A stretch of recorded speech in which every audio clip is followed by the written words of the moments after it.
really probably one of the most pressing topics from a technology standpoint is hybrid cloud or cloud technologies. And it's interesting how far we've come. You know, when I was in government a while back, I remember having a cloud-first strategy, oh my goodness, 10 years ago. Kind of scary. And, you know, it wasn't just a few years back where we really had two choices. I could do it on-prem infrastructure, or I can move to the cloud. And it's interesting how much diversity we now have in offerings, which I think is fantastic, because frankly, those diversity of offerings give choice for enterprises to really manage their data centers and manage their workloads to meet those requirements. And today, I have an distinguished group of partners and customers that are joining me on stage to actually talk about what's happened in cloud, that diversity that is occurring, and the maturity for enterprises, and how we help enterprises really navigate what it means to have a multi-cloud or hybrid cloud strategy. So before we get into that, I want to do a quick round of introductions and have each one of our esteemed panelists introduce themselves. Thanks, Lisa. My name's Keith BLIZARD. I'm a VP of IT at Johnson & Johnson. I run what's called our end user services group. And with that, I've been running our public cloud strategy for the last 4 years of how we've been able to extend our enterprise data center to multiple public clouds. Great. Hello, everybody. I am Mark Jewett. I'm at Microsoft. I work in our Azure business, specifically around Azure Hybrid Cloud. And I guess maybe I offer two perspectives on the panel today. One is, as a vendor working with all of you, like Intel, that gives me some perspective across companies and what's going on across industries. But we are very much a company that's in transformation ourselves. And if you look at the last 5 years and how we deliver value or how we create value for our customers, it is fundamentally changing. The information that we collect in what we call the security graph becomes value that we can deliver to our customers. The operations that we have to do in Azure is not just about giving you a license and hoping you're successful with it. So a lot more customer obsession in our work. And so we are very much having to go through transformation ourselves, and I hope I bring that perspective here as well. Great. My name's John Marks. I'm the FSI Region Director for Red Hat, and I work with the world's largest banks globally, as well as very large insurance companies. A lot of people know Red Hat from Linux, but we actually have about 30 products now covering the entire stack of infrastructure, cloud, application enablement, and so on. So I get to enable solutions for my customers to help them improve time to market and achieve scale. Okay, awesome. So we're going to get right into it. And actually, we thought it was important that we level set on definitions, so that we all understand what we mean when we say the terms. There still seems to be a lot of confusion. Even when I use the word cloud, what does that mean when I say cloud now? So what I'm going to do is actually ask Mark and John and Keith to share their definitions from their company's perspective. And interesting, I think you're going to find that there's an alignment between all of us. Mark, how about just the word cloud? How do we define cloud today? Yeah, the cloud itself, I don't know that we'll find a bunch of debate on the definitions. It's the delivery of computing services over the internet. Those computing services might be storage or compute or databases or other things. But the definition itself is not a tough one. It comes with a model. It's typically a utility-based model, so that the way that you use it and the way that you pay for it can be quite similar to things like electricity or water or utilities that we're familiar with. And you don't need to worry about a bunch of the things around the infrastructure underneath that. To use electricity, you don't have to create the electrical grid. But perhaps why it's important is equally meaningful to define, which is it's brought a lot of agility. Yes. For every one of you that's sitting out there trying to move faster, and that's certainly been a theme of the day. How are you more competitive? How can you move faster? Cloud computing has been a way that's been possible. And so I think that why is as important as the what. I agree. John, how about this term multi-cloud? Yeah, I think I fully agree with the definition of cloud in terms of being over the internet. If you take the term multi-cloud, it typically means a organization that is utilizing more than one cloud infrastructure, which if those are public, you might be on Amazon, you might be on Azure, you might be on Google Compute. But also, to build on what Mark was talking about, there's one aspect of cloud with regard to elasticity. And what I mean by that is, instead of in the realm of virtualization, where you would build for maximum capacity, typically these cloud infrastructures, whether they are public cloud over the internet or on-premise cloud, they're going to be able to grow and shrink as your workloads require. And so that one dimension of a cloud infrastructure is something I think we can call out. Yeah, very good. And Keith, I know that you guys have had a hybrid cloud strategy at J&J for a number of years. So help us define what a hybrid cloud, your strategy is. Sure. So if you look at our enterprise hybrid cloud, it's really to enable the borderless enterprise for us. So I shouldn't have to care what's on-prem or what I could push to the cloud. And what that was able for us to do is really build out the foundation for our transformation.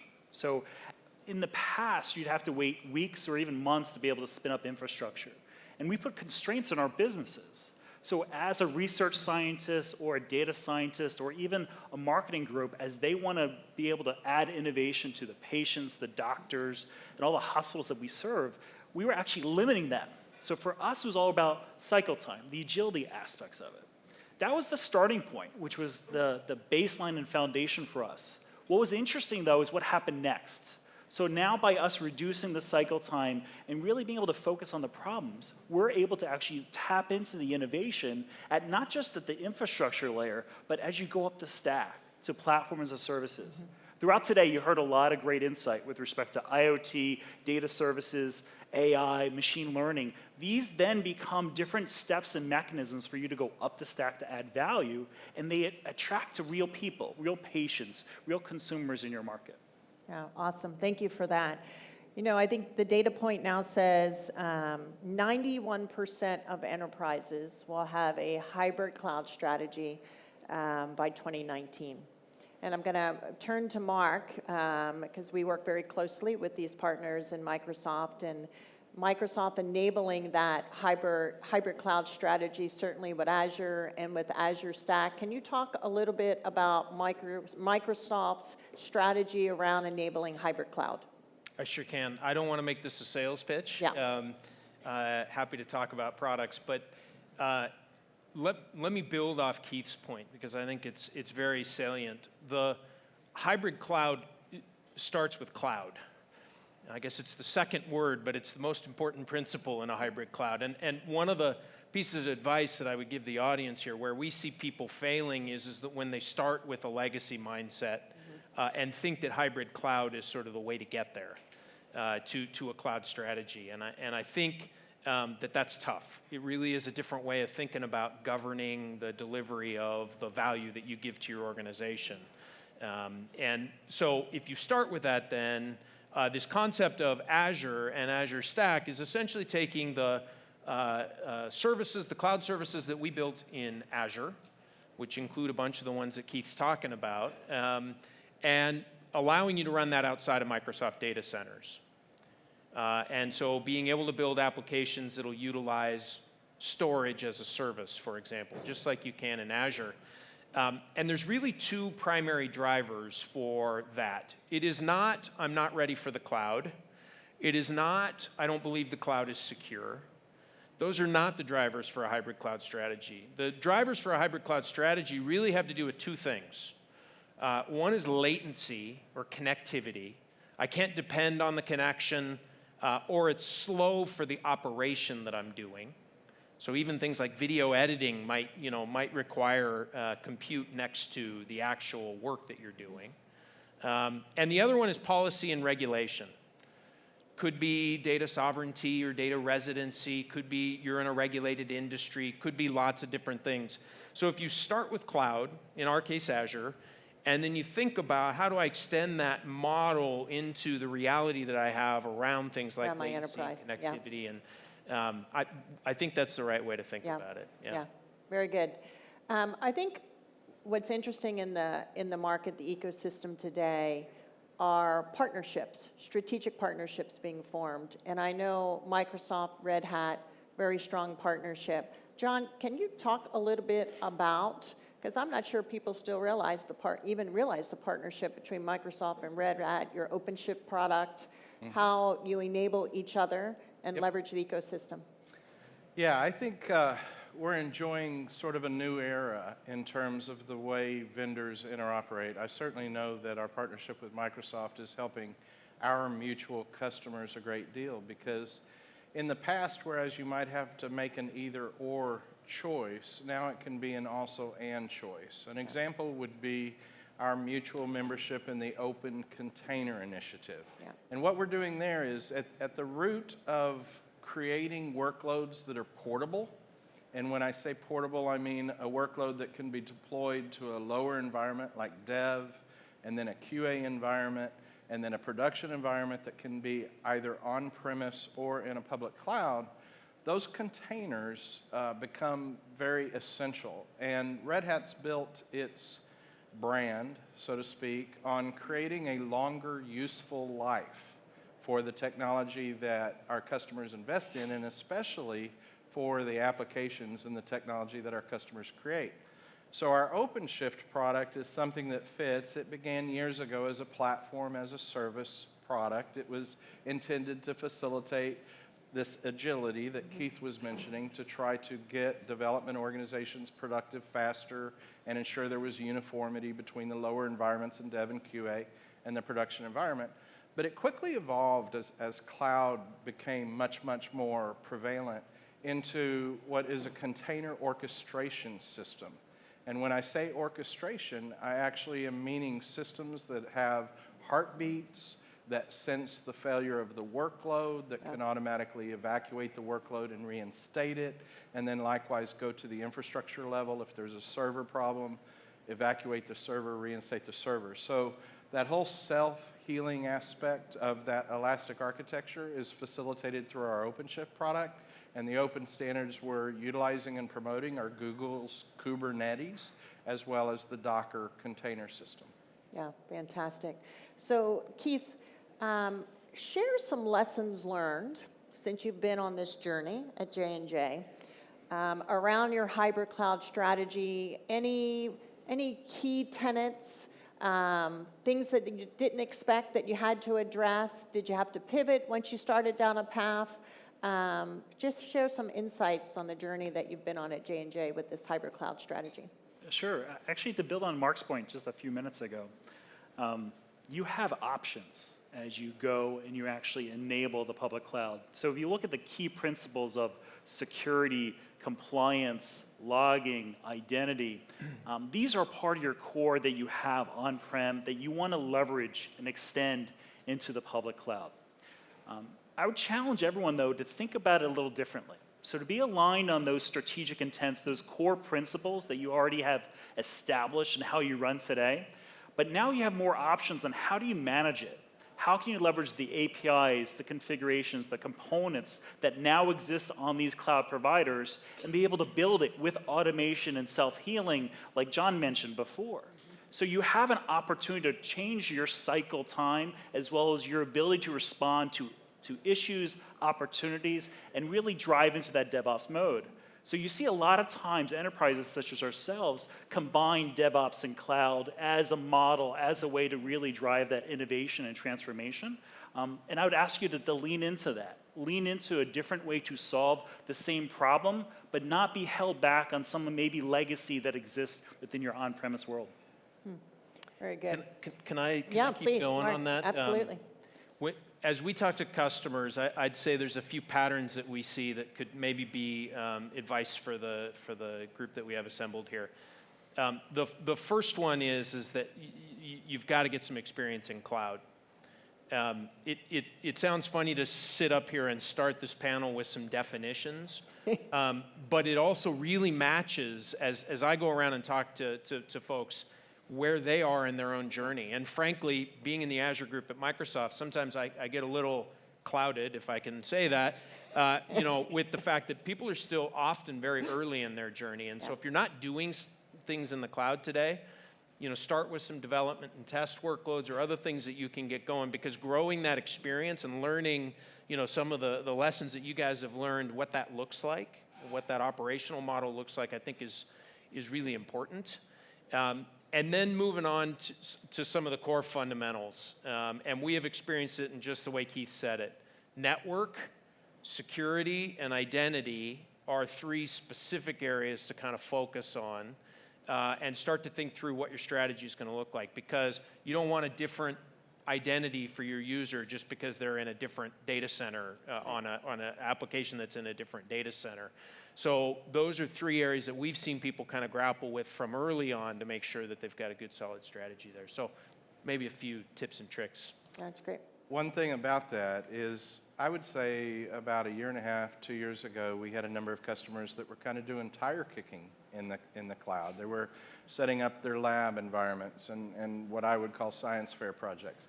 What's happened in certain industries, I would say fintech and the disruption it's bringing to banking, as well as the insurance industry and what it means to be customer-centric, is this convergence between mainline industries and the other industries that are already online, such as retail and media and social. It's pushing everyone towards this ubiquitous computing that we've heard about for years and years and years. And when I look at the definitions of 5G and what's happening in telco, things like the SoftBank investment in the Vision Fund, there are just catalysts that are fueling technological innovation in virtually every industry. And it means that a bank, an insurance company that hasn't in the past had to worry about being global and supporting an ubiquitous customer access, has to do so now. In terms of fast and frequent releases and a continuous integration, continuous delivery pipeline, that's necessity in the future. It's been an option in the past. So to add to what you've said about get into the cloud, I think I've got to do it now message. Do it before your industry has been disrupted and you're behind the 8 ball to create that type of capacity.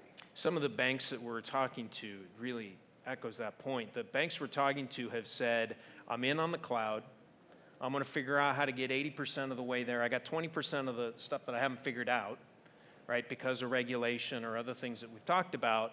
And that's kind of where that hybrid piece comes in. So, you know, what am I going to do with that? I don't want that to be a completely different strategy. I want it to be integrated. Right.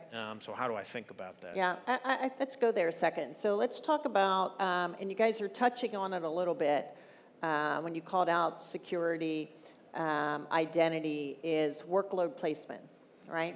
So for the folks sitting in the audience, let's just kind of just dial it back and talk about, how do you start? So you said, Mark, you said, look at dev test, kind of low-hanging fruit, what's easy for me to kind of put out in that cloud environment.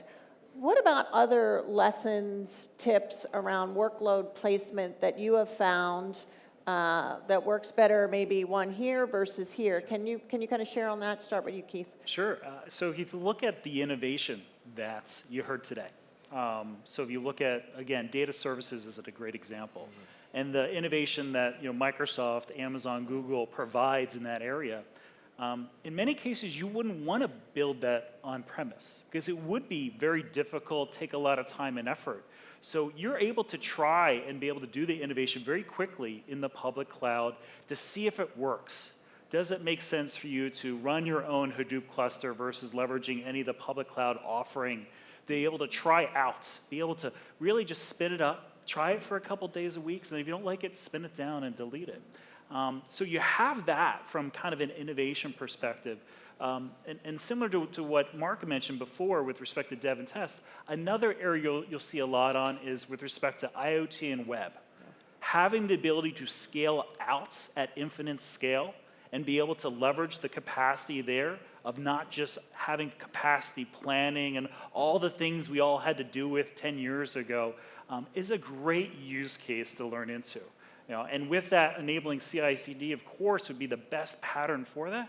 But those would be the very easy ways to kind of get started, that you're going to get the most value as quick as possible without a heavy internal investment of your time and resources. Yeah, very good. John?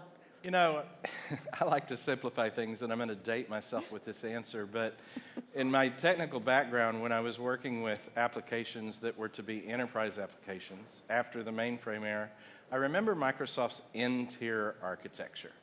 And the N-tier architecture was, we didn't know how many tiers there were going to be, but we knew there was going to be a database tier to the architecture. We knew that there was going to be an application server tier. And I can remember engineering those two tiers to have a very high-speed network connection between them. The application needed to be close to the data. And when I take that knowledge into engineering an application for the cloud, I think about, okay, I may need tons of compute. So I want to go and be massively parallel in the public cloud.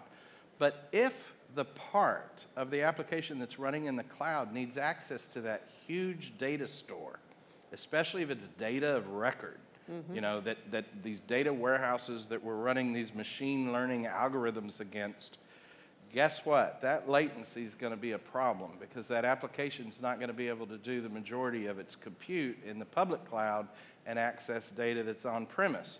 So then you go to a scenario where you try to get all that data into the cloud, and we hear some of those challenges that we heard in the storage talk about if you're global and you need to distribute your data across a global cloud, the sheer time it takes to replicate the data becomes a problem. And I've seen a lot of devices, they've got data batteries that you can FedEx from one location to another, but they're not moving the data over the wire. So hybrid cloud, I think if there's a dependency on data, if there is a use of AI and machine learning algorithms, I think a lot of those workloads are going to remain on premise for some time to come. Yeah. Mark, you want to add anything? You know, one just super practical suggestion for folks, and it's maybe a little nerdy here, so bear with me.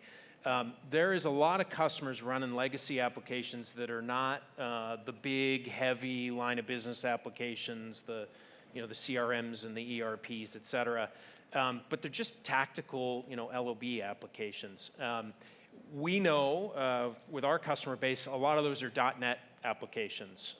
And one of the things that we're seeing to tie to the point that John was making on containers is people are modernizing into containers. They're taking those .NET applications, they're moving them into containers. In many cases, it's actually a straightforward move. And then they are portable at that point to the cloud. Because one of the advantages of running these containers is mobility. And so they've helped them update them easier. There's layers in containers that allow you to service the different components differently. And then there's this mobility to be able to move in the cloud. So you asked about workload placement, and I think that category of stuff, which ends up being a whole management kind of nightmare for a lot of people in the audience here, might be an interesting one to think about. Yeah. And nobody said it, but if you're going to cram an application into a little container, it needs to be a little application. So these monolithic applications that we've built, they've got to be broken up into microservices and multi-tenant applications that can operate in these containers well. Yeah, very good. So we have a few minutes. I want to take a step back because we've been talking more about infrastructure and those capabilities. And I want to go back to something, Mark, you said about Microsoft going through a transformation.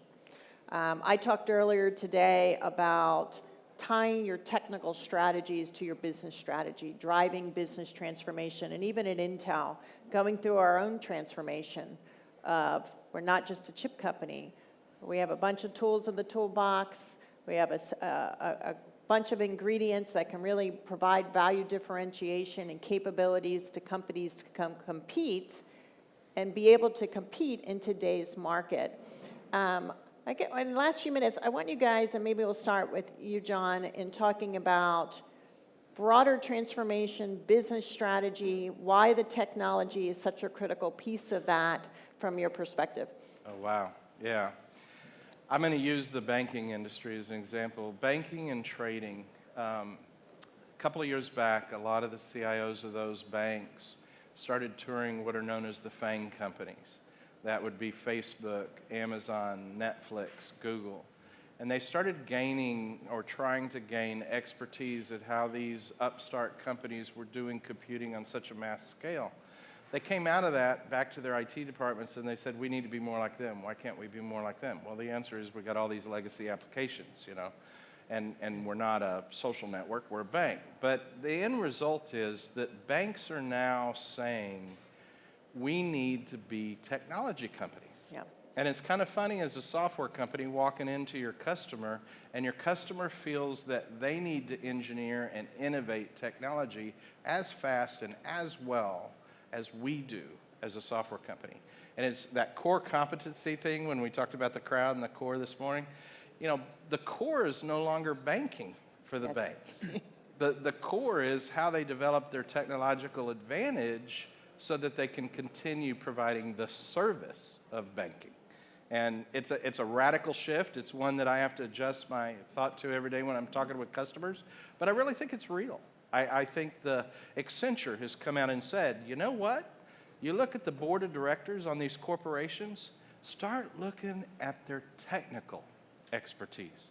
Because we heard today that the S&P was going to turn over. It is. The corporations that are hiring directors at the board level with the most technological expertise, those are the ones that are going to prevail in this new era. Yeah, awesome. Mark? Yeah, it was a great way to kick off the morning with Andrew. I thought it was very thought-provoking, and it kind of comes down to what we're all really trying to accomplish, which is to not get disrupted, to actually be the leaders of that disruption. We are very much trying to do that at Microsoft, so I feel the same pressure. I guess the thought process here would be a lot of the people in this room get measured on the business being up and running, you know, operational things, the business being protected and secure. We see the headlines, you know, about what happens when that's not true. In that environment, I think it can be hard to invest in the forward-leading, not getting disrupted. But the advice would be that you know, we're starting to see as many cases of people that are not leading their jobs or leading in their industries because they didn't focus on that part of it. And so I think banking is one great example. But boy, there's a ton of them. I love the example of jet engines with Rolls-Royce, you know, where they now sell those things by the hour. Mm-hmm. In fact, I was able to describe digital transformation to my father last night by this example, which was a unique connection that he and I were actually able to make, where it went from a world where they were a huge CapEx business, a manufacturing company. They realized at some point, we got a ton of information about these things. What can we do with it? Right? And they started to say, actually, because of that, we can sell these things by the hour. Right? But then they went further and they said, wait, not only can we sell them by the hour, but we know by pilot who's doing a better job than the other pilots, and we can tell the airlines that. So they can start to do better on their gas mileage. And wait, there's even more. We can go and we can train pilots. We can provide training for how that works. That's one example of a billion of them that I think collectively, we can start by talking at the cloud layer, but really that digital layer, I think. The digital layer is so important. Yeah. So talk to us a little bit about what is the transformation of J&J? What are your digital strategy? So I think you heard today from a lot of people in health and life sciences. So the marriage of health and technology is just coming closer and closer together. So having the ability for people to leverage the technology at a personal level, to help people as they go through their knee surgery, for instance, prep them for surgery, let them know what is normal, help them with the actual work afterwards. You know, how much should they be walking on a day-to-day basis? What sort of strenuous activity should they be doing? Are they doing too much, too little? And be able to track that and provide that information not just to themselves, their caregivers, their families. It just changes the overall experience now.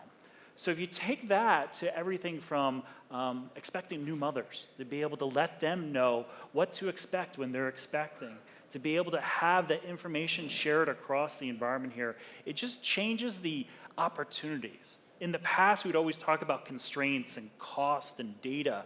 Now we've freed ourselves up from that. So the innovation coming from our business partners and with respect to information technology, they're no longer there. So innovate ahead, push ahead, because those constraints don't exist anymore. Yeah, very good. Well, it's been a fascinating conversation today. I hope everybody took a kind of a golden nugget with them away around hybrid cloud, multi-cloud, digitization as a whole. And I want to thank my panelists for joining me today on stage. Thank you very much for being here. Thanks, Lisa. Yeah.